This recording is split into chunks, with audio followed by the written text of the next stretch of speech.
အခုကျမတို့ရောက်နေတဲ့အခန်းလေးကတော့ Platinum Family House ရဲ့မိသားစုခန်းလေးဖြစ်ပါတယ်ဒီအခန်းကတော့မိသားစု၄ယောက်နေလို့ရပါတယ်ဒီကရင်လေးဆိုလို့ရှိရင်မိသားစုနဲ့တူတူပါလာတဲ့ကလေးတွေကဒီကရင်မှာသူ့အိမ်မယ်ငါအိမ်မယ်နဲ့တောင်လူနေကြပါတယ်ဘာလို့လဲဆိုတော့များသောအားဖြင့်ကလေးတွေကဒီလိုနှစ်ထပ်ကလေးကိုကြိုက်ကြလို့ပါအဲ့တော့ဒီအခန်းလေးကကျယ်လဲကျယ်ဝန်းပါတယ်လင်းရောင်လဲရပါတယ်ရှင်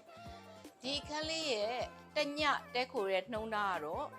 1300ဘတ်ပဲကျတဲ့ပါတယ်ရှင်အဲ့တော့မိသားစု၄ယောက်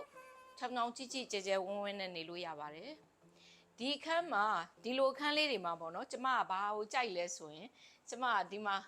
ချိတ်ထားတဲ့အကြီးကားလေးတွေကိုကျမအနေနဲ့ပြောတာပေါ့နော်ကျမတော်တော်လေးသဘောကျပါတယ်ဆိုတော့ဒီဘက်မှာ